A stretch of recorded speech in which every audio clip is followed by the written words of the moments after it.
श्वेता सिंह, आप देख रहे हैं आज तक रूस यूक्रेन जंग के 38 दिन हो चुके हैं और 38 दिन में जाकर अगर आपको तस्वीर कुछ बदलती दिख रही है तो उस पर चर्चा करना जरूरी हो जाता है। क्या ये युद्ध और आगे चलेगा? क्या युद्ध की सूरत बिल्कुल पलट गई है? आज तमाम खास मेहमान हमारी इसी चर्चा के लिए हमारे साथ जुड़ेंगे और वो आंकड़े हम आपको दिखाएंगे जो इस आकलन के लिए, इस विश्लेषण के लिए बहुत अधिक जरूरी हो जाते हैं। एक एक पहलू की हम बारीकी से पड़ताल करेंगे, आपको बताएंगे कि आखिर वो कौन सी तारीख है जब रूस यूक्रेन जंग पर लग सकता है विराम।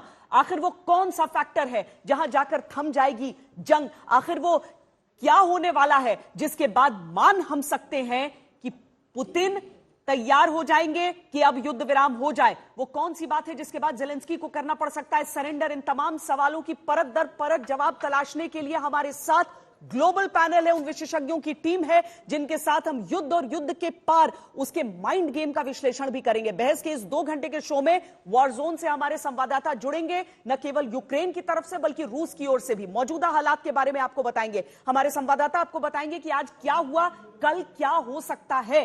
बहस के इस शो को आगे बढ़ाएं उससे पहले देखिए हमारी यह खास रिपोर्ट।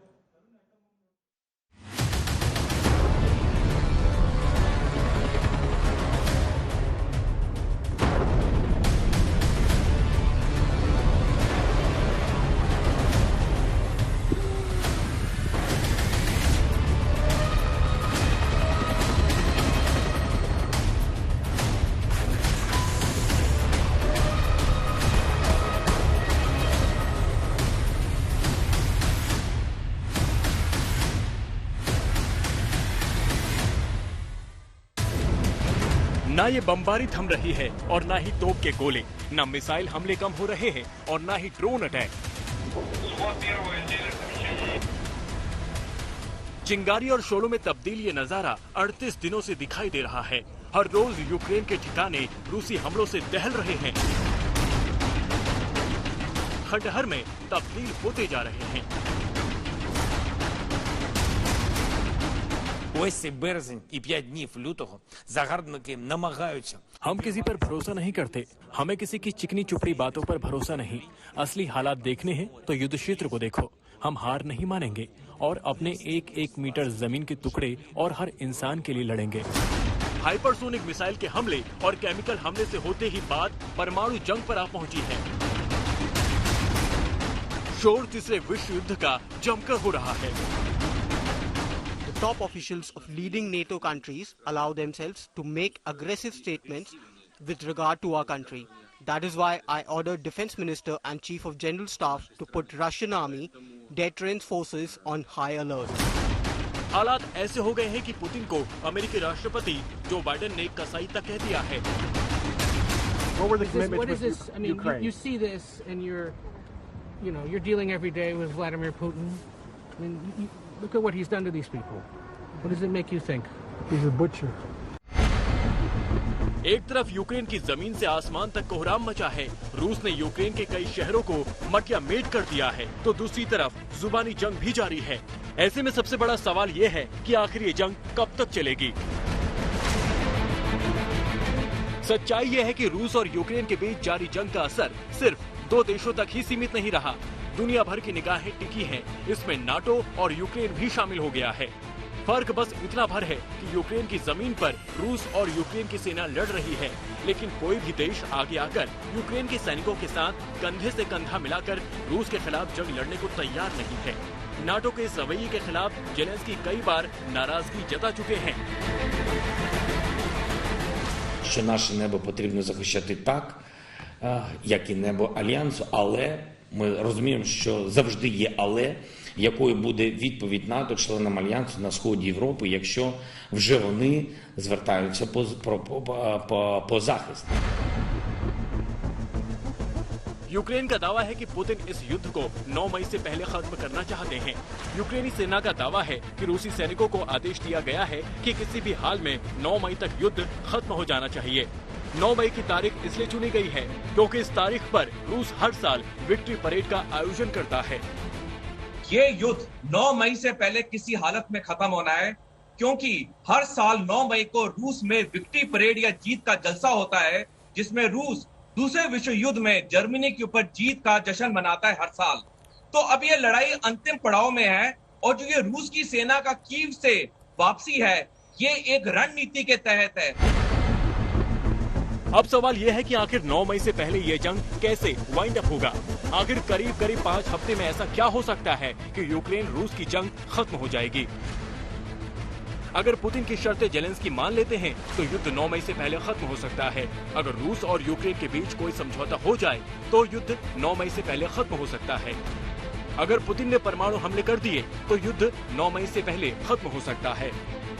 अब जेलेंस्की के सामने 3 ही ऑप्शन है। एक, या वो रूस के सामने आत्मसमर्पण कर दें, दूसरा या वो रूस की सारी बातें मान ले, या तीसरा रूस ने अगर देखा कि जेलेंस्की दोनों में से कोई ऑप्शन नहीं कर रहा है तो रूस परमाणु या रासायनिक बम इस्तेमाल करने से रुकेगा नहीं।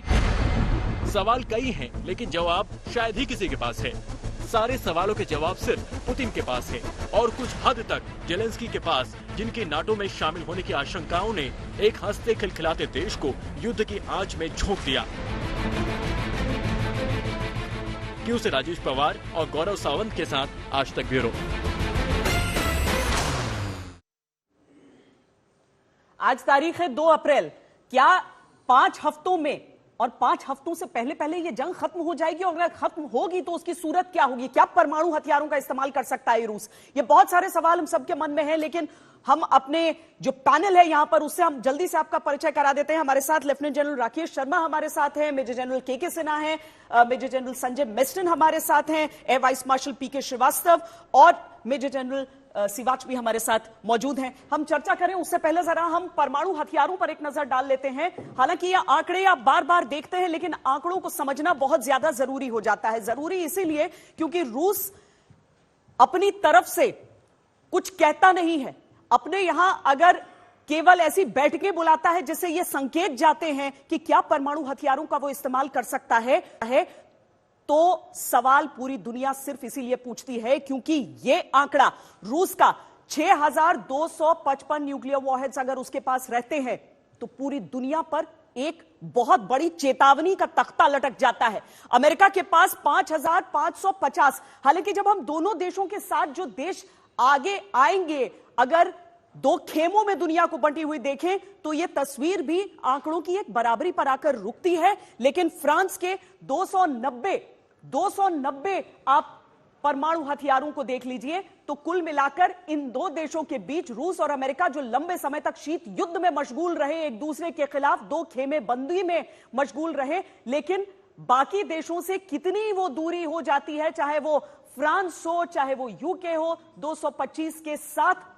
ये आप इन आंकड़ों के साथ इस समय देख रहे हैं। इन 2 देशों के पीछे खड़े हुए देशों को, इन 2 देशों के साथ दुनिया को 2 खेमों में बंटे हुए अगर हम देखें तो उन देशों की जो आंकड़े हैं परमाणु हथियारों के, वो भी अपने आप में आपको बताते हैं कि इस युद्ध में इस समय स्थिति को देखते हुए कितना बड़ा खतरा समझा जा सकता है। रूस 6255, अमेरिका 5550, फ्रांस 290, यूके 225। लेकिन कहते हैं ना, अगर परमाणु युद्ध ही लड़ा जाना है तो एक वार भी वहां पर काफी हो जाता है, जो कि मानवता को नष्ट कर सकता है पूरी तरीके से। परमाणु हथियार बेहद भयंकर उसके जो परिणाम होते हैं, इसीलिए कोई नहीं चाहता कि युद्ध इस रूप में नजर आए।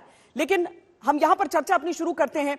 सबसे पहले जनरल मेस्टन, आप ये समझाइए कितना बड़ा खतरा आपको दिखता है अगर वो फॉल्स फ्लैग अटैक हम देख लें, जो कि अगर चाहे उसे फॉल्स फ्लैग कहें या फिर हम सच में माने कि हां यूक्रेन ने उस तेल डिपो पर हमला किया, जो भी हो, वहां से आगे बढ़ते हुए आपको लग रहा है कि हो सकता है इस युद्ध का स्वरूप बदले?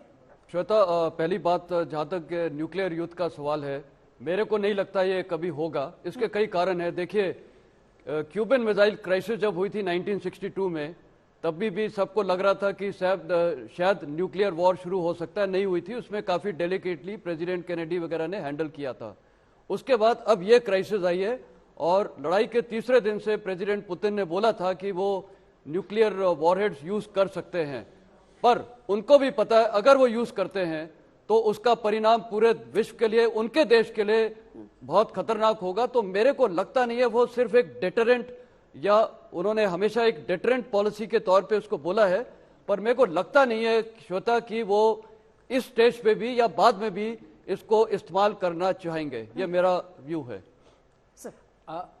मैं इसमें श्रोता एक और एंगल लाना चाहूँगा। अगर जैसे आप कह रही थी परतों को हम उतारते हैं एक परत के ऊपर दूसरी परत, परमाणु अस्त्रों का इस्तेमाल तभी होगा जब पुतिन बिल्कुल कॉर्नर हो जाएंगे और उनके सारे ऑप्शंस खत्म हो जाएंगे।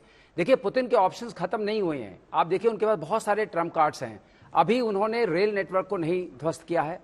कीव को जो पावर सप्लाई जाती है, इलेक्ट्रिसिटी जाती है, वो हाइड्रो इलेक्ट्रिक प्लांट से आती है जो सिर्फ 25 किलोमीटर वहां से है, उस पर उन्होंने कोई अटैक नहीं किया है। न्यूक्लियर प्लांट्स उनके कंट्रोल में है, उन्होंने उनको सप्लाई उनसे बंद नहीं की है और रोड नेटवर्क को नहीं डैमेज किया है।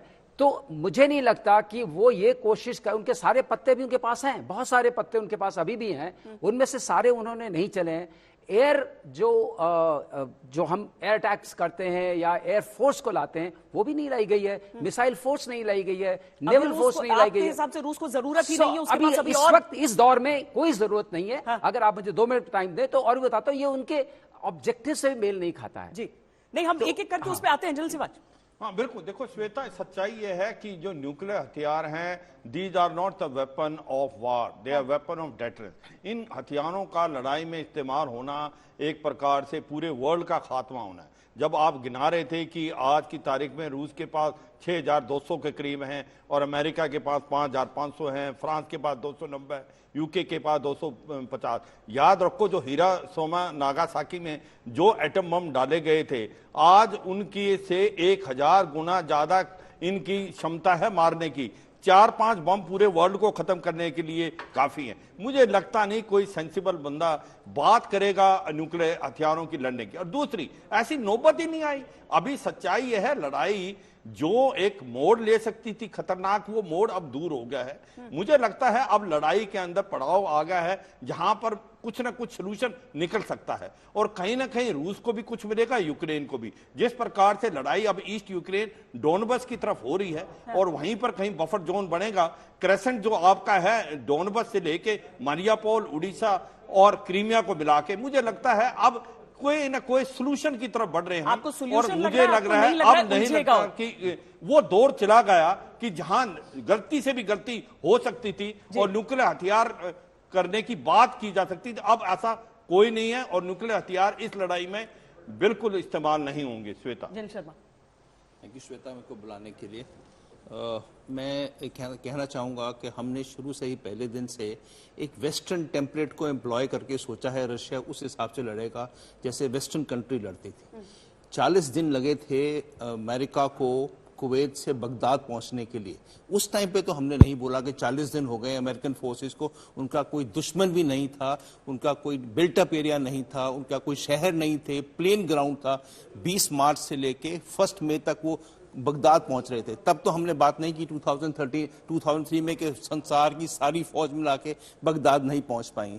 हमने एक वेस्टर्न टेम्पलेट को इसमें एम्प्लॉय किया है बिकॉज रशियंस ने हमको बताया नहीं है लड़ाई कैसे करना चाहते हैं।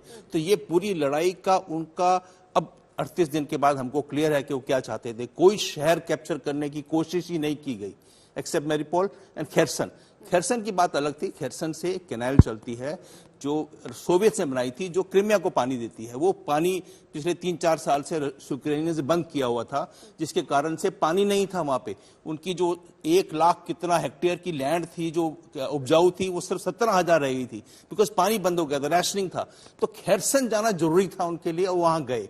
कोई और शहर में घुसने की कोशिश ही नहीं की उन्होंने। अब मैरिपोल में उन्होंने किया। सो ये एक लड़ाई का वेस्टर्न टेम्पलेट हटा दिया जाए बिकॉज हम सिर्फ वेस्टर्न मीडिया पढ़ रहे हैं। रशियन मीडिया ने तो हमको बताया ही नहीं कि लड़ाई के वॉर एम्स क्या थे। तो ये पूरा एक कहानी डिफरेंट है। ये कहानी वो नहीं है जो हम कहते हैं। और न्यूक्लियर, आई एम सॉरी एल फनिशा, न्यूक्लियर उन्होंने न्यूक्लियर की बात जरूर की थी एक बार। एक न्यूक्लियर सिग्नलिंग था कि नेटो को आप इन्वॉल्व मत होइए, पर उसके कई स्टेजेस हैं। वो स्टेजेस तो आगे बढ़े ही नहीं, रशियंस आगे बढ़े ही नहीं वो स्टेजेस में। 3 स्टेज बाकी थे। तभी देखिए हमारी संवाददाता गीता मोहन दरअसल रूस पहुंची और आज तक जो है वो इकलौता न्यूज चैनल है जो रूस और यूक्रेन दोनों की ओर की सारी खबरें दे रहा है। और लगभग गीता मैं आपके पास पहुंच गई हूं। ये बताइए कि एक पक्ष की बातें बहुत होती हैं, रूस अपनी तरफ से कोई खबर देना नहीं चाहता है कि वो क्या चाह रहा है, वो कैसे लड़ना चाह रहा है, लेकिन पूरी दुनिया ये जरूर बता रही है, खासकर पश्चिमी देश, कि रूस जो है वो 9 मई से पहले लड़ाई को खत्म कर देना चाहता है। आप बताइए वहां की हकीकत। देखिए, ऐसा कोई स्टेटमेंट नहीं है राष्ट्रपति पुतिन के से श्वेता, जहां पर ये ऑफिशियली कंफर्म किया गया है कि 9 मई, जिसे विक्ट्री डे कहा जाता है वर्ल्ड वॉर 2 का, उसी दिन पुतिन चाहते हैं कि ये वॉर भी खत्म हो। लेकिन हम जहां खड़े हैं, ये ऑफिसर्स जो है उन्होंने इस पूरे इलाके को अब अपने कंट्रोल में ले लिया है। ये यूक्रेनियन इलाका होता था और अब श्वेता ये रूसी कंट्रोल में आ गया है। और डॉनबास का जो मॉन्स्टर ट्रक है वो ये है, काफी फेमस है। ये कमांडिंग ऑफिसर समझाएंगे कि इसे मॉन्स्टर ट्रक क्यों कहते हैं। और ये जो ट्रक है और ये जो फोर्स है, इन्होंने बहुत ज्यादा काम किया है डॉनबास में। तो यूरोप और यूक्रेन के लिए कहते हैं सबसे बड़ा खतरा इस टीम से है। Alex, ask him why is this called the monster truck? Почему он называется Monster Truck? Он похож на крокодила, похож на монстра. So it looks like a monster, looks like crocodile, and then Ukrainian see. Geeta, तो ये बताइए, ये पूरा जो हिस्सा है जिसको लेकर बहुत सारी तरह की खबरें निकलती रहती हैं कि कितना % यूक्रेन के नियंत्रण में और कितना % रशिया ने उसको कैप्चर कर लिया है, तो ये कितना बड़ा हिस्सा आप होते हुए गुजरी हैं जो पूरी तरीके से इस समय रशिया के कंट्रोल में है? देखिए, अगर डॉनबास का इलाका कहें तो डॉनबास 90% रूसी कंट्रोल में है। मारियोपोल में अगर 70 से 80% जो एरिया है वो अभी रूसी कंट्रोल में आ गया है। कल हम जहां गए थे वहां पे फियर्स फाइटिंग चल रहा था, जिसके पीछे एक बहुत बड़ा स्टील प्लांट है मारियोपोल का। और अगर वहां देखेंगे तो पता चलता है कि वो बहुत कम एरिया रह गया है। श्वेता, मारियोपोल बहुत महत्वपूर्ण इलाका है रूस के लिए स्ट्रेटेजिक होल है। क्यों? क्योंकि क्राइमिया और डोनेट्स्क के बीच में पड़ता है और एक लैंड ब्रिज बन जाता है इस पूरे डॉनबास इलाके के और क्राइमिया के बीच में। तो इसलिए ये बहुत इंपॉर्टेंट स्ट्रेटेजिक पोजीशनिंग है। अभी भी टैक्टिकल फाइट्स बहुत हो रहे हैं यहाँ पर। जो ये फोर्स है जिनके साथ हम खड़े हैं, हम आपको दिखा नहीं सकते कहाँ पर खड़े हैं। बहुत ही इंपॉर्टेंट एरिया है, इसलिए हमें कंफर्म। गीता, चलिए देखिए, तकनीक से हम पहुंचते भी हैं लेकिन तकनीक पूरी तरीके से वहां पर नहीं पहुंच पाती है। लेकिन हाँ गीता, आप वापस सुन पा रही हैं आप हमारी बात? गीता, वेस्टर्न वर्ल्ड की तरफ से बहुत सारी बातें कही जाती हैं कि पुतिन न्यूक्लियर यूज कर सकते हैं। जो ऑयल डिपो अटैक हुआ है रशिया की सीमा के भीतर, उसे एक फॉल्स फ्लैग अटैक के तौर पर भी देखा जा रहा है। ये युद्ध के खत्म होने की तारीख तो बताई ही जा रही है। तो रशिया अपनी तरफ से आकर अपनी बात क्यों नहीं रखना चाहता? उसके लिए वर्ल्ड नैरेटिव कोई मायने नहीं रखता क्या? या फिर सचमुच में वो यूक्रेन के भीतर अपना जो तरीका है आगे बढ़ने का, उसे वाकई बदलना चाह रहा है और पीछे हटना चाह रहा है कई इलाकों से?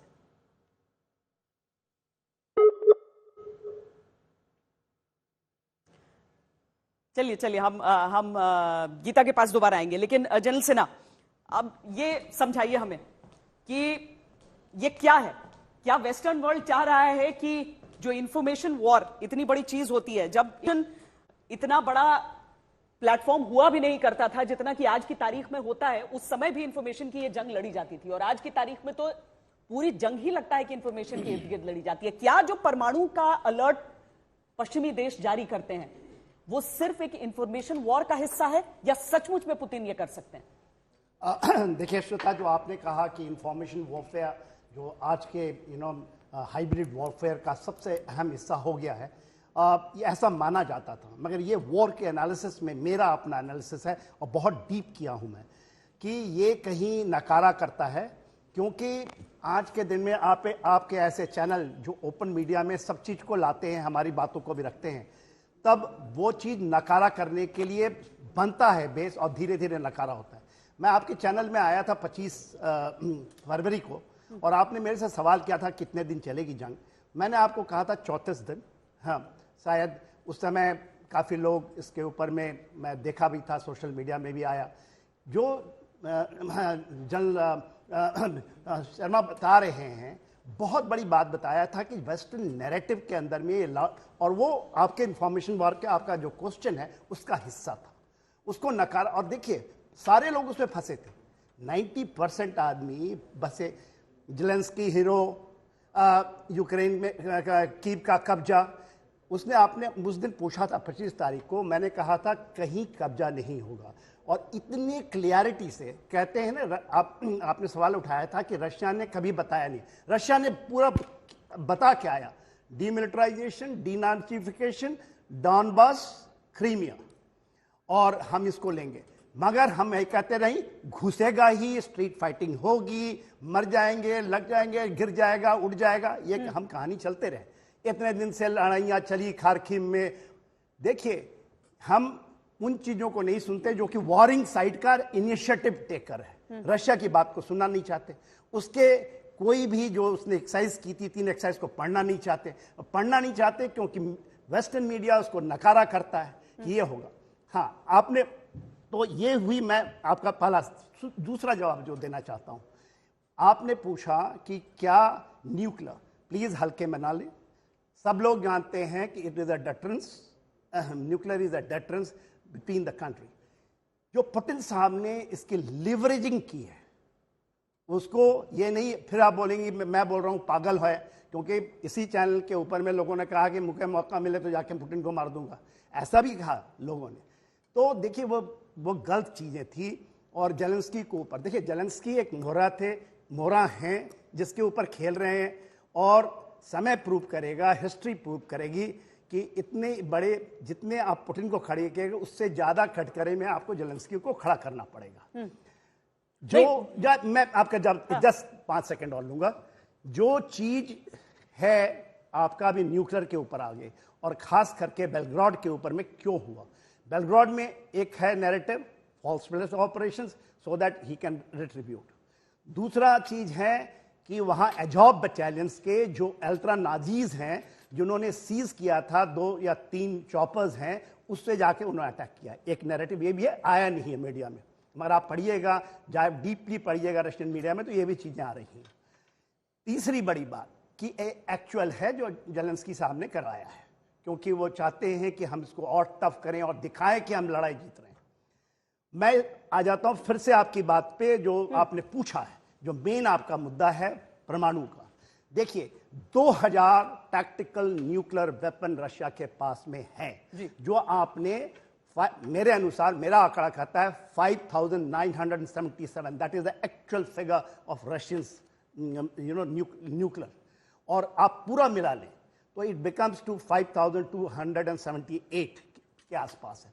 2000 अभी भी मोबिलाइज नहीं हुआ है, जो कि 1 किलोटन से 100 किलोटन के 15 किलोटन का गिराया गया था बॉम्ब हिरोशिमा नागासाकी में।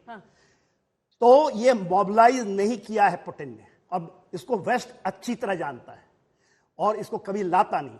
यदि उसने इसको जिस दिन इसको मोबिलाइज किया तो आप देखिए खतरा है टैक्टिकल न्यूक्लियर वेपन को यूज करने के लिए, क्योंकि वो डेटरेंस रखा था कि किसी तरह यदि नाटो गलती करता है तो वो रिट्रीब्यूट करता। और ये जिस दिन उसने मोबिलाइज किया, हम बात का लबुल आप समझ गए कि नहीं इस्तेमाल करेगा रूस, और ये आपके हिसाब से ये पूरी तरीके से सिर्फ एक प्रोपेगेंडा है और एक डर है जो क्रिएट किया जा रहा है पश्चिमी देशों द्वारा। लेकिन ये मानने वाले कितने लोग इस स्थिति में, और यूक्रेन में कितना इस पर विश्वास किया जा रहा है? गौरव सावंत, राजेश पवार दोनों हमारे साथ इस समय जुड़ रहे हैं। गौरव सावंत, कीव में आपकी भी रिपोर्ट थी कि किस तरीके से अब धीरे धीरे दुकान खुलने लगे हैं, ये लोग उकता रहे हैं या वाकई कीव और इर्द गिर्द थोड़ा सा रफ्तार कम हो रही है रूस की? बहुत रफ्तार कम हुई है रूस की, बहुत पीछे हटा है यहाँ रूस, और जो भारत में रूस की छवि है और जो यहाँ जमीन पर असलियत है उसमें जमीन आसमान का फर्क है। भारत बहुत करीब है रूस के, तो हम रूस को एक अलग दृष्टि से देखते हैं। यहाँ जमीन पर अगर बात की जाए तो आज इरपिन के जिस इलाके में हम थे वहां रूस की सेना अपने टैंक छोड़ छोड़ कर गई है। मेरी एक यूक्रेन के आर्मी के टैंक कमांडर से बात हुई, वो रूस की सेना के टैंक को लेकर अपने दफ्तर जा रहे थे, अपने रेजिमेंट में जा रहे थे, और एक नहीं दो नहीं कई रूसी टैंक T-64 और T-64 अपग्रेड्स और T-72 उनके पास थे। उनका यह आकलन था कि पिछले जो 36 दिनों में यहां लड़ाई हुई है, इसी इरपिन में जो लड़ाई हुई है उसमें रूस की सेना कम पड़ी क्योंकि उनके लॉजिस्टिक्स पुअर थे। तो अगर विश्व की आप सबसे बड़ी महाशक्ति की बात करते हैं और केवल 90 मील के लॉजिस्टिक्स वो नहीं कर पाए, क्योंकि बेलारूस से यहां का जो रास्ता है कीव का वो महज 90 मील का है, उस 90 मील में उनके लॉजिस्टिक्स पूरे नहीं पड़े और वो टैंक छोड़ छोड़कर पीछे गए हैं। इसमें दो राय नहीं, ये तस्वीरें टेलीविजन पर है, आज तक के दर्शक देख रहे हैं वो T-64 अपग्रेड और T-72 टैंक कैसे यूक्रेन की सेना अपना झंडा लगाकर उसे अपने रेजिमेंट में लेकर आई है। पहली बात। दूसरी बात, यूक्रेन की सेना के सामने जिस तरह के ऑपरेशंस यहां पर हुए हैं, जिस तरह के हथियार यूक्रेन की सेना के पास आए हैं, क्या रूस को इसकी उम्मीद थी? अब स्विच ब्लेड ड्रोन्स यहां पर है, यहां पर Starstreak surface to air missile आ गई है, जिसका कहा जा रहा है कि लुहांस्क में उसका इस्तेमाल भी किया और रूस के हेलीकॉप्टर को गिराया गया। रूस ने अपनी पूरी क्षमता का इस्तेमाल नहीं किया, इसमें दो राय नहीं, लेकिन रूस ने जितनी क्षमता का इस्तेमाल किया उसमें उसको पूर्व में और दक्षिण में सफलता भले ही मिले हो डॉनबास के इलाके में, लेकिन उत्तर में और यहां पश्चिम और सेंट्रल के इलाके में रूस को सफलता नहीं मिली है। इसीलिए रूस पीछे हटा है, अनलेस उसका कोई मिडवे उनकी टैक्टिक्स चेंज हुई है और बड़ी मिसाइल स्ट्राइक्स होंगी तो वो अलग बात है। लेकिन जमीनी स्थिति यही है कि बहुत सैक्रिफाइसेस के बाद रूस की सेना ने इरपिन, बूचा, ब्रोवरी इन इलाकों में एक तरह से अपनी पकड़ मजबूत की थी और 3-4 दिनों के अंदर वो पूरा अपना साजो सामान या लेकर या छोड़कर चले गए हैं, जो अब इस्तेमाल कर रही है यूक्रेन की सेना। तो राजेश, कहीं ना कहीं अगर ये आकलन शुरू हो गया है कि क्या ये युद्ध अब खत्म होने के करीब है और एक तारीख तक पर चर्चा होने लगी है 9 मई की, कि क्या उस समय तक इस युद्ध का अंत हो जाएगा, तो क्या आप इसमें हकीकत देख रहे हैं, क्या सच्चाई देख रहे हैं ग्राउंड पर? चीजें हैं इसमें जिनका हमारे पास जवाब नहीं है इस वक्त। सबसे बड़ा सवाल यह है कि रूस ने बिना किसी लॉजिकल कारण के अपनी पूरी सेना, अपना पूरा इक्विपमेंट कीव और उसके आसपास के पूरे इलाकों से क्यों हटा लिया। कोई कारण समझ में नहीं आता है कि क्यों हटाया है। देखिए, उन्होंने बहुत मुश्किल से बहुत बड़े बड़े उनके बहुत सैनिक मारे गए, बहुत इक्विपमेंट तबाह हुआ है, उसके बाद उन्होंने इरपिन, बूचा, गास्तोमल, ब्रोवरी इन इलाकों पर कब्जा किया था और इनके आसपास पहुंचे थे। वो एकदम से बिल्कुल निकल के चले गए और मैं ये नहीं बोल रहा कि यूक्रेन सेना ने पीछे खदेड़ा है, वो खुद गए हैं। उन्होंने इस्तांबुल की कॉन्फ्रेंस के बाद डिक्लेयर किया था हम वहां से निकलेंगे और बिल्कुल एकदम खाली कर दिया उन्होंने पूरा इलाका। ये किसी गांव में नहीं, वो चेरनोबिल का इलाका, पूरा नॉर्थ का इलाका उन्होंने खाली कर दिया। क्यों कर दिया, ये एक बड़ा सवाल है। दूसरा, देखिए, केमिकल वेपन्स हैं, they are weapons of mass destruction. इनका प्रोडक्शन करना, इनका इंपोर्ट एक्सपोर्ट करना इंटरनेशनल कन्वेंशन में बैंड है। अमेरिका ने कंफर्म किया है कि उन्होंने केमिकल वेपन्स दिए हैं यूक्रेन को। कि इसका क्या रीजन क्या है, ये हमें समझ में, हमें इसका पार्ट नहीं पता अभी। तीसरा, अब इसको फोर्थ फ्लैग ऑपरेशन जो हुआ है रूस के अंदर, उससे जोड़ के देखें। कुछ चीजें हैं जो पब्लिक डोमेन में नहीं आई हैं और रूस का इस तरह से बिल्कुल खाली कर देना एक इलाके को और फिर इसको फोर्थ फ्लैग ऑपरेशन के तौर पे यूज करना कहीं ना कहीं इंडिकेट करता है कि ये ऑप्शन रूस ने खुली रखी हुई है। हो सकता है परमाणु हथियार का इस्तेमाल ना करे, हो सकता है केमिकल वेपन्स का वो वहां पर इस्तेमाल कर ले, और इसकी पूरी संभावना है, ऐसा मुझे लग रहा है। Over to you. जी, बहुत बहुत शुक्रिया गौरव सावंत, राजेश पवार, आप दोनों का इस पूरी जानकारी के लिए। तो कीव के आसपास जिस तरीके से खतरा बढ़ता जा रहा था, लेकिन रूस पहले रुका और उसके बाद अब उन इलाकों को खाली कर रहा है। क्यों हो रहा है ये बहुत बड़ा सवाल है, लेकिन क्या इसके पीछे तबाही भी है? वो तबाही जो युद्ध के साथ जरूर आती है। चंद तस्वीरें हम आपको दिखाते हैं और उसके बाद वो आंकड़े भी दिखाएंगे कि रूस को कितना झेलना पड़ रहा है, यूक्रेन को कितना झेलना पड़ रहा है। पहले ये तस्वीरें देख लीजिए।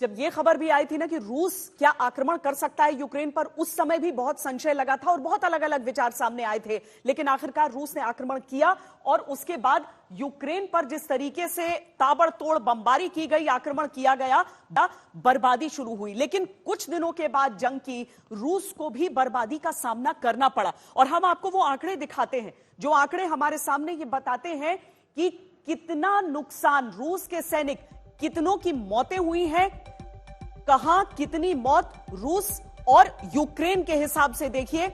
और ये जो तुलनात्मक आंकड़ा है ये आपको समझाएगा कि किस तरीके से रूस को भी नुकसान यहां पर झेलना पड़ा है। हालांकि यूक्रेन की तरफ से बहुत भारी भरकम दावे भी किए गए थे, जिसमें हजारों की संख्या में रूस में मौतों का दावा था, लेकिन जो आंकड़ा हमारे सामने है उसके हिसाब से 1276 मौतें यूक्रेन के सैनिकों की और 1991 जो है 81 जो हैं वो घायल हुए यूक्रेन के सैनिक, और जो रूस के सैनिक हैं उसमें 498 की मौत और 1500 घायल बताए जा रहे हैं। अफगानिस्तान में भी रूस जब पहुंचा था और वहां से उसे निकलना पड़ा था एक लंबी मुहिम के बाद, वहां का भी आंकड़ा आप देख लीजिए। और दोनों को अगर आप देख के कि किस तरीके से 10 साल के अंदर 15,000 उसने गंवाए थे, 15,000 मौतें हुई थी वहां पर, और यूक्रेन जंग में 38 दिन में अब तक कितनी मौतों की बात सामने आ रही है। जान पर भारी ये जंग और आर्थिक मोर्चे पर भी किस हद तक नुकसान हो रहा है। हालांकि इसमें प्रतिबंधों को भी जोड़ना होगा और एक लॉन्ग टर्म इंपैक्ट को भी देखना होगा, लेकिन रूस के लिए 10% और यूक्रेन 35%, क्योंकि उसका पूरा का पूरा जो इंफ्रास्ट्रक्चर है वो पूरी तरीके से चरमरा कर बिखरता ध्वस्त होता हुआ नजर आ जाता है। जंग से किस तरीके से खस्ता हाल वहां पर हुए हैं। यूक्रेन में $100 बिलियन के इंफ्रास्ट्रक्चर का नुकसान हुआ है। हालांकि मदद दी जा रही है पश्चिमी देशों द्वारा, अमेरिका ने अपनी तरफ से मदद की घोषणा कर दी, लेकिन यह पुनर्निर्माण एक बहुत बड़ी प्रक्रिया होती है। फिलहाल जो नुकसान दिख रहा है वो $100 बिलियन का वहां पर दिख रहा है। लेकिन जनरल मेस्टन, इस पूरी स्थिति को देखते हुए और उस हिसाब से अगर हम आकलन करते हैं कि कितना नफा कितना नुकसान, रूस जब सामने आया था उस समय भी ये कहा गया कि अगर आप दूसरे देश में पहुंचते हैं लड़ाई लड़ने के लिए तो जितनी जल्दी समेटे उतना कम नुकसान आपको होता है, लेकिन जितना समय लगेगा उतना नुकसान आपता जाता है। यूक्रेन तो टूट रहा है, लेकिन रूस के लिए भी बहुत हैप्पी पिक्चर नहीं है। श्वेता, बिल्कुल ठीक आपने जो बोला है। देखिए, कोई भी लड़ाई में दोनों तरफ कैजुअल्टीज होंगी, उसमें कोई शक नहीं है। और यहाँ पर जिस प्रकार ये प्रोजेक्ट किया गया है, 35% तकरीबन यूक्रेनियन कैजुअल्टीज है, 10% रशियन कैजुअल्टीज है, उसमें भी कोई डाउट नहीं है, क्योंकि ओवरऑल डिस्ट्रक्शन, कैजुअल्टीज सब कुछ ज़्यादा यूक्रेन को सहना पड़ा है, क्योंकि उनका इंफ्रास्ट्रक्चर काफ़ी चीज़ें डिस्ट्रॉय हो गई हैं, उसमें कोई डाउट ही नहीं है। लेकिन अब सवाल उठता है कि जो आपने अभी उठाया है कि ये लड़ाई आगे कहाँ चलेगी, किस दिशा में चलेगी। मेरा इस पे श्वेता ये सोचना है कि कोई हम डेडलाइन नहीं दे सकते हैं कि ये इस मई को खत्म होगी, जैसे वो शायद 9 मई विक्ट्री डे को बोला था। मेरे को श्वेता लगता है कि रूस ने बहुत क्लियरली थोड़े दिन पहले अनाउंस किया था कि ऑपरेशंस का, मिलिट्री ऑपरेशंस का फेज 1 खत्म हो गया है और अब हमारा रीफोकस डॉनबैस के इलाके में किया जाएगा। तो डॉनबैस जो इलाका है, जो एक प्रोविंस है, और साथ में जैसे कुछ एनालिस्ट ने भी बताया है, उनका मुद्दा बहुत क्लियर है, मारियोपोल, माइकोलेव, खेरसों और ओडेसा तक उसको पूरा कैप्चर करने का, ये मेरे को लगता है। और फर्क इसमें ये अभी प्रेसिडेंट पुतिन को फैसला करना पड़ेगा लड़ाई कब खत्म होनी है। मेरे को लगता है लड़ाई उस दिन खत्म मानी जाएगी रूस द्वारा जब ये मिलिट्री ऑब्जेक्टिव्स ये साउथ के और ईस्ट के कैप्चर कर लेंगे, तब उसको मेरे को लगता है वो माना जाएगा। और ये लड़ाई उस तरफ लंबी चढ़ेगी, क्योंकि कैप्चर ऑफ ओडिशा भी इतना आसान नहीं है, क्योंकि वहां से इधर से भी रीएनफोर्समेंट्स आते रहेंगे, वेस्टर्न हेल्प आती रहेगी थ्रू मोल्डोवा वगैरह, तो इतना आसान नहीं है। तो ये लंबी चल सकती है नॉर्थ ईस्ट, ईस्ट और साउथ के इलाके में। अगर हम नक्शे में ही देख लें तो ज्यादा आसान रूस के लिए वो हिस्सा हुआ है जो रूस की सीमा से सटा हुआ है। बिल्कुल सही है, जैसे हाँ, जैसे ये मारियोपोल वगैरह है वो इजी है, पर अगर उनका स्ट्रेटेजिक एम है ब्लैक सी का पूरा कैप्चर करना, वो जो कोस्टल इलाका है उसमें टाइम लगेगा, क्योंकि देखिए प्रेसिडेंट पुतिन को अपने देशवासियों को भी बताना पड़ेगा हमने मिलिट्रीली कोई विक्ट्री हासिल की है, और वो विक्ट्री इसी को माना जाएगा। क्योंकि अब मेरे को याद आता है 1988 में प्रेसिडेंट ब्रेजनेव जब 1979 में वो अफगानिस्तान में गए थे, आपने अफगानिस्तान के भी कुछ फिगर्स दिखाए थे, उन्होंने 1988 में प्रेसिडेंट उसके बाद जो गोर्बाचोव आए थे, उन्होंने बोला विक्ट्री कोई साइट में नहीं है, और इसीलिए उन्होंने विड्रॉल शुरू किया। यहां पर प्रेसिडेंट पुतिन के लिए सबसे जरूरी चीज है विक्ट्री दिखाना अपने देशवासियों के लिए, वर्ल्ड को दिखाने के लिए। वो इसलिए तो आए नहीं थे वाइस मार्शल श्रीवास्तव कि वो यहां से हार कर निकले। पुतिन उस तरह के लीडर नहीं है। हम बार बार समय रेखा की बात करते हैं, बार बार ये बात करते हैं, ये किसने शुरू किया था? अगर आप इसको देखें तो चेयरमैन ऑफ जॉइंट चीफ्स जो यूएस के हैं, उन्होंने कहा था कि अगर रशिया घुसा तो 72 आवर्स में वो कैप्चर कर लेगा कीव। ये उनका बयान था। रशिया का भी बयान नहीं था। रशिया ने कहा ये मिलिट्री ऑपरेशन है और हमारा मेन ऑब्जेक्टिव जो मूलतः जिसको बोलते हैं वो ये था कि यूक्रेन नाटो को ज्वाइन नहीं करे, और बाद में डीनाजिफिकेशन और demilitarization was added objective, but primary वो था। आपने देखा कि जब थोड़ी देर वॉर चली या युद्ध चला, उस युद्ध के बाद से ज़ेलेंस्की ने माना कि हम नाटो ज्वाइन नहीं करेंगे। ऑफ कोर्स उन्होंने कुछ कंडीशंस रखी, लेकिन आप देखिए ईस्ट में जाने से क्या फायदा होता है रशिया को, अगर इसको हम टैक्टिकल रिट्रीट माने, क्योंकि मैं भी ये मानने को तैयार नहीं हो पा रहा हूं अपने आकलन में कि यूक्रेन जो है युद्ध करके रशिया को पीछे धकेल दे रहा है। ऐसे तो कोई हमें एविडेंस या कोई चित्र या कोई वीडियो देखने को नहीं मिला है। ये उनकी एक वो रिट्रीट है जो उनके आई वुड से ऑब्जेक्टिव से मैच करती है। आप देखिए ईस्ट में अगर वो उसको कट ऑफ कर देते हैं सी ऑफ अजोव से और ब्लैक सी से, सारे आपके जो डिपॉजिट्स हैं पेट्रोलियम डिपॉजिट्स वगैरह उसी एरिया में हैं। आप अगर साउथ ईस्ट में आती हैं तो जो दो ज़ेपोरिज़िया में और साउथ यूक्रेन में न्यूक्लियर प्लांट्स हैं, उसमें उनके पास 9 रिएक्टर्स हैं। टोटल दे हैव 15 रिएक्टर्स, 9 उसी साइड में हैं। डिपॉजिट्स उस साइड में हैं, 80% डिपॉजिट उस साइड में है। तो नेचुरली जो इंटरेस्ट एरिया है और रशनिक एथनिसिटी के लोग भी डॉनबास एरिया में हैं। तो अगर जैसा कि जनरल साहब बता रहे थे, वो area the east Donbass, Mariupol as a land bridge, Crimea is already with them, Kherson because हमें पानी चाहिए, और हमें उनको नहीं देना है access to sea, landlocked country बन जाएगी यूक्रेन, तो उसके लिए उस ओडिशा तक उसको और उस हिसाब से जनरल सिवाज तो ये बिल्कुल टैक्टिकली सही लग रहा है। जो रूस जितना अचीव कर चुका है वही चाहिए उसे। श्वेता इसीलिए कह रहे हैं बिल्कुल सही सा है। देखो ऐसा है कि इतना अचीव कर नहीं सका है, करने की कोशिश कर रहा है। ये सच्चाई है कि आज उसका फोकस डोनबस के इलाके में है। उसने जो कीव और खार्किव का जो घेरा डाला था, जहां पर उसने सैटेलाइट टाउन जीतने की कोशिश की थी, जितनी आसानी से रूस ने सोचा था उतनी आसानी से चीजें नहीं गई, ये भी आपको मानना पड़ेगा। और ये सच्चाई है कि आज उसने अपना सारा फोकस डोनबस के एरिया में कर दिया। अगर हम देखें डोनबस में 55 से 60% पॉपुलेशन जो है वो रशियन है, 18% लोगों के पास रशियन पासपोर्ट है। ये डोनेस्टक और लुहांस्क का एरिया जो कि लड़ाई बहुत पहले से चली है 2014 से, तो ये एक सच्चाई है कि जो ये डोनबस का एरिया ये रूस से ज्यादा मिलता है। और मारियापोल जो है ब्रिज है, जो एक स्ट्रेटेजिक पोर्ट है जो कि बीच में है आपका डोनबस के और क्रीमिया में, ये इंपॉर्टेंट है। अब जब आती है बात मारियापोल की या खैरोसन की, ये जो या उड़ीसा की ये जो टाउन है, इनको गिरना कोई इतना आसान नहीं है।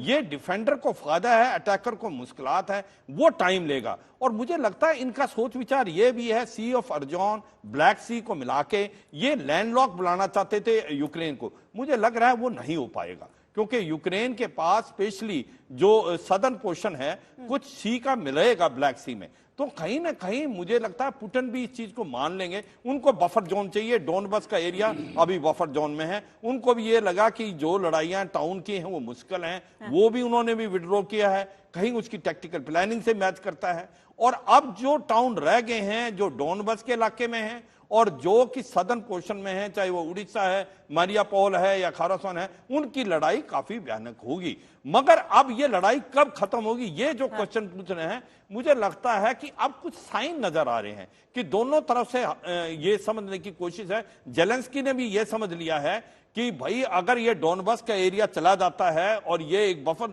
जोन बन जाता है तो ये बिल्कुल ठीक है, क्योंकि ये हमारे लिए विक्ट्री है, कम से कम पूरा इलाका तो बच गया। मगर ये सच्चाई है 70% आज यूक्रेन बर्बाद हो गया है और उसका इंफ्रास्ट्रक्चर बिल्कुल खत्म हो गया। मगर यह भी समझने की कोशिश है कि रूस को भी चोट लगी है, क्योंकि रूस जो है एक मिलिट्री पावर है, इकोनॉमिकली इतना स्ट्रांग नहीं था। 1.43 ट्रिलियन डॉलर की इकोनॉमी है, तो उसको भी चोट लगी है और वो भी नहीं चाहता ये लड़ाई ज्यादा खींचे। लड़ाई जितनी जल्दी खत्म हो ये सबके लिए फायदा है, क्योंकि वर्ल्ड में इंपैक्ट हो रहा है। जी, वो दरअसल क्या यूक्रेन में बैकफुट पर रूसी फौज है, उस हिसाब से अगर इसे हम देखने की कोशिश करें तो इसमें समझ में आता है कि वो इलाके आप देख लीजिए कि जो हॉस्टमिल का इलाका है, जहां पर तो पहले ही दिन जाकर जो रूसी स्पेशल फोर्सेस हैं वो वहां पर लैंड किए थे और उस एयरपोर्ट को हासिल कर लिया था। वहां पर बूचा हो गया, चेर्नोबिल जहां से रूसी फौज के निकलने की बात हो गई है, देखिए इरपिन का हिस्सा है, सूमी का हिस्सा है जिसे बहुत बुरी तरीके से बर्बाद किया गया था, खार्किव का वो हिस्सा हो जाता है, माइकोलेव की बात हो जाती है। तो ये पूर्वी हिस्सा तो वहां पर भले ही फ्रंट फुट पर रूस की सेना दिखती है और रूस एक बेहतर स्थिति में दिखता है, लेकिन बाकी का पूरा जो इलाका लगता है वहां पर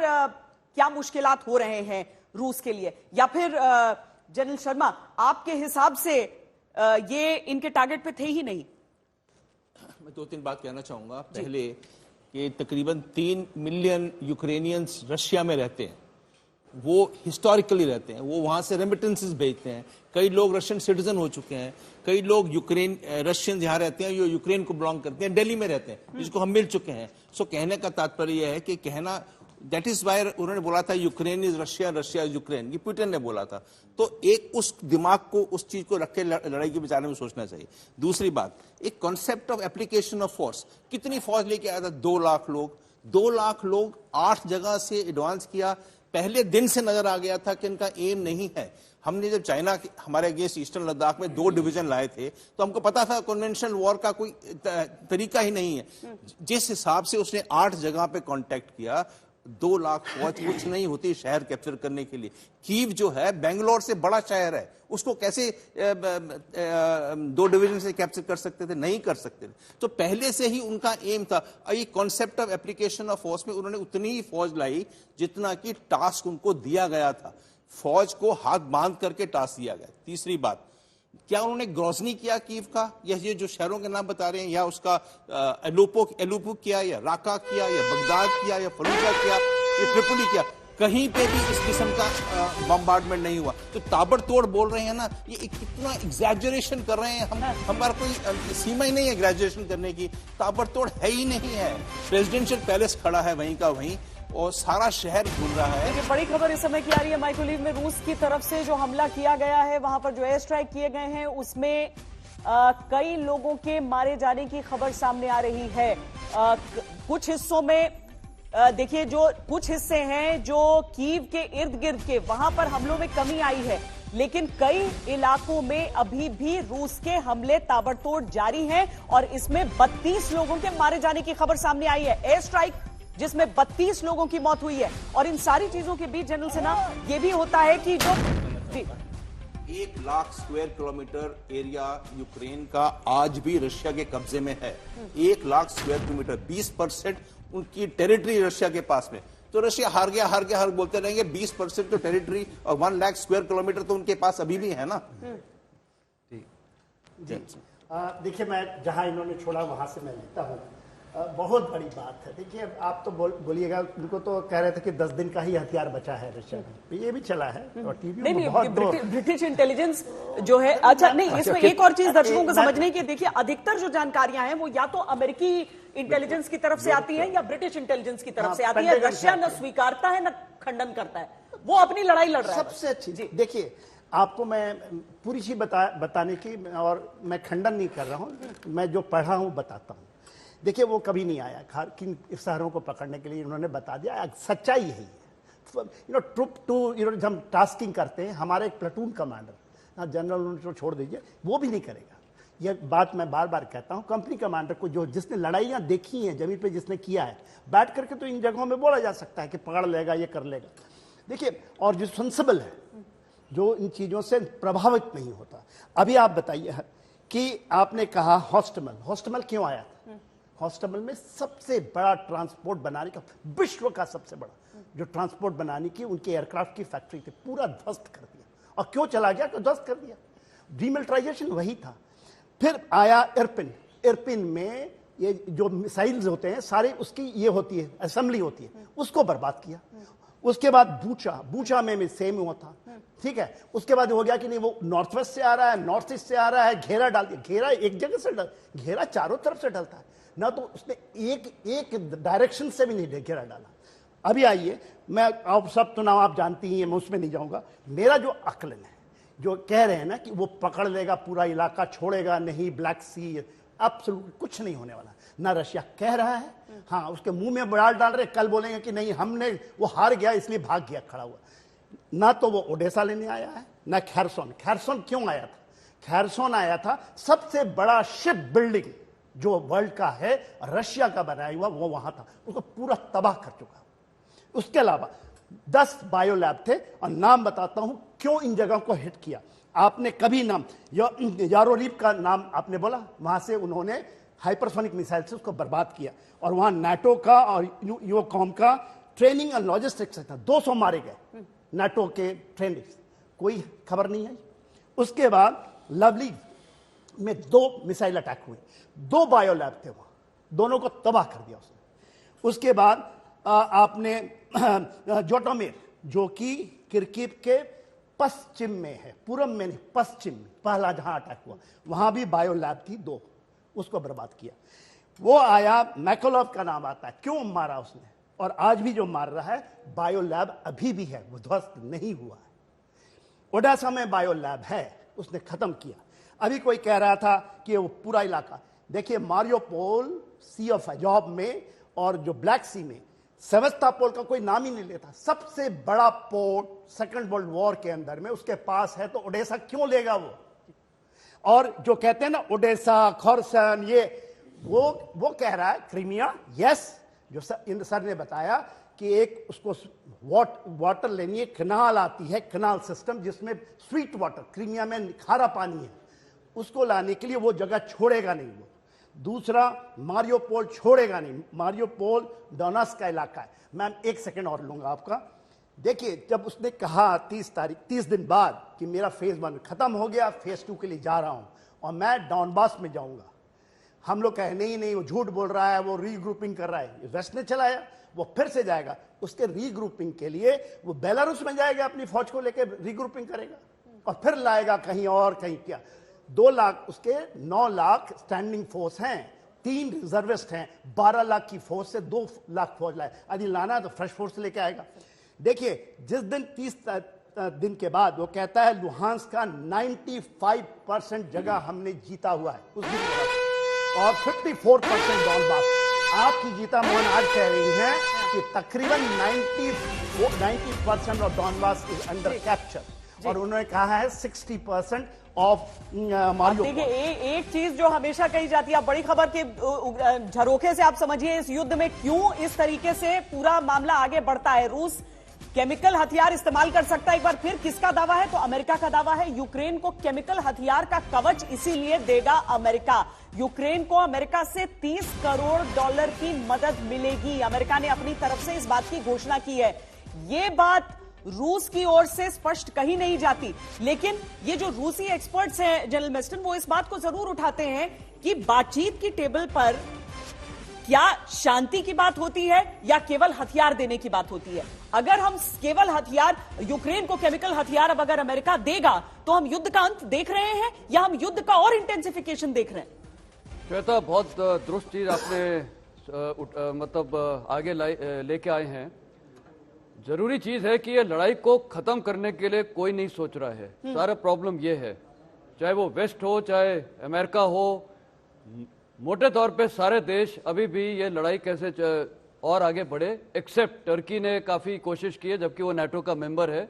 इसके अलावा इजराइल ने किया, चाइना ने साइडलाइन किया, और अभी भारत के लिए भी प्रस्ताव आया कि हम भी शायद इसमें कर सकते हैं। प्राइम मिनिस्टर मोदी को भी कल उन्होंने रिक्वेस्ट किया था। तो ये आज की तारीख की स्थिति ये है। तो मेरे को लगता है कि वेस्ट अभी भी हथियार दे रहा है, और अभी जैसे आपने बताया केमिकल हथियार या केमिकल वॉरफेयर के लिए उनको कपड़े वगैरह दिए जा रहे हैं जो उनको प्रिवेंट करेगा, तो ये भी एक तरफ से बढ़ोतरी है। पर सवाल उठता है क्या रूस इसका इस्तेमाल करेगा? मेरे को नहीं लगता रूस इसका इस्तेमाल करेगा। कारण यह है कि उसका अगर फॉल आउट होगा तो उनके ट्रुप्स के ऊपर भी होगा। जैसे आज आपके रिपोर्टर भी दिखा रहे थे डॉनबैस में, बिल्कुल गीता की मैं रिपोर्ट देख रहा था, वो दोनों तरफ की फ्रंट लाइन को कवर कर रही है, ट्रुप्स इन कॉन्टैक्ट में है। तो क्या वो केमिकल वॉरफेयर का इस्तेमाल करना चाहेगा? एज अ मिलिट्री एनालिस्ट मेरा व्यू है नहीं। और अगर नहीं है तो मेरे ख्याल हाइप अप कर रहे हैं ये वेस्ट और यूएस भी बार बार कि ये होगा वो होगा। हाँ, कुछ चीज उन्होंने सही बोली है। देखिए, एक प्रेडिक्शन उनका सही था कि लड़ाई इस तारीख को शुरू होगी। 2 दिन का डिले हुआ क्योंकि वो जब बीजिंग विंटर ओलंपिक्स थे। तो कई हद तक कुछ चीजें उनकी भी सही हैं, ऐसी बात नहीं है कि उनको टोटली नकारा जा सकता है। पर और दूसरा सवाल आपने अभी उठाया था, ये हर जगह फोर्सेस गई हैं, क्या सिटी कैप्चर करने का मकसद था? मेरे को एक सवाल उठता है, एनोटोव एयरफील्ड में दूसरे दिन ही इनकी एयरबॉर्न फोर्सेस लैंड की गई थी। लड़ाई का बेसिक सिद्धांत होता है जब एयरबॉर्न फोर्सेस लैंड किए जाते हैं वो एयरफील्ड को या एक एयरहेड को कैप्चर करके और ग्राउंड फोर्सेस के साथ लिंक अप करते हैं। एक मकसद ये होता है। उस समय शायद प्रेसिडेंट पुतिन और रूस की सेना को था कि कुछ घंटे या कुछ दिन के अंदर यूक्रेन फोर्स सरेंडर कर देगी और प्रेसिडेंट ज़ेलेंस्की को हैंडओवर कर देगी। उनका मेरे ख्याल ये सोच विचार था, जबकि वो गलत हुआ है। उसी वजह से अब उनको एक मैं बोलूंगा स्ट्रेटेजिक एम अचीव हो गया है। जैसे कि हर उन्होंने शहर को आइसोलेट किया था, उसके लिए यूक्रेनियन फोर्सेस कमिट हो गए ऑन ग्राउंड डिफेंडर। तो अब यूक्रेन में जो ईस्ट में डॉनबैस की लड़ाई चल रही है, ये जो फोर्सेस हैं चाहे कीव में हो या खार्किव में हो, वो वहां से उधर नहीं जा सकते हैं। तो ये लड़ाई रूस को अब आसान हो जाएगी। रीएनफोर्समेंट्स, रीऑर्गेनाइजेशन यूक्रेन नहीं कर सकता है। तो अब वहां पर रूस की थोड़ी सुप्रीमेसी और हो जाएगी, क्योंकि लिमिटेड ऑब्जेक्टिव है, लिमिटेड मिलिट्री फोर्स है यूक्रेन की, तो उनको कैप्चर करने में काफी आसानी होगी। एक तो सर एयरफोर्स के बारे में उसकी समझना चाहते हैं। यूक्रेन को सबने कहा कि हम आपको फाइटर्स देंगे, फाइटर्स देंगे, फाइटर्स देंगे, फिर कहा जर्मनी में पड़े हैं वहां से जाकर ले आओ। बड़ी विकट स्थिति वहां पर बन गई। लेकिन इस सारी चीज के बीच अगर रूस ये कहता है जिसका एयर डिफेंस सिस्टम दुनिया में सर्वश्रेष्ठ हो, वहां पर 2 हेलीकॉप्टर घुस के यूक्रेन के वहां पर बमबारी करके आ सकते हैं एयरफील्ड को जिस तरीके से ये बात जो आपने कही ये थोड़ी गले उतरती नहीं है। हाँ। कि अगर 2 हेलीकॉप्टर्स गए, वो कहते हैं बहुत लो लेवल सॉर्टी में गए और जाकर के उन्होंने उसको उड़ा दिया, वो तो बॉर्डर एरिया है, वहां पर तो होना ही होना है। I am not able to really place it in the grid. लेकिन मैं कहना चाहता हूं रूस अभी भी शक्ति और संयम दोनों का समन्वय कर रहा है। अगर आप देखिए, युद्ध हो रहा है लेकिन बहुत चीजों पर वो एक तरीके से डिसिप्लिन वे में आगे बढ़ रहा है। इसका मतलब जो हम आकलन लगाते हैं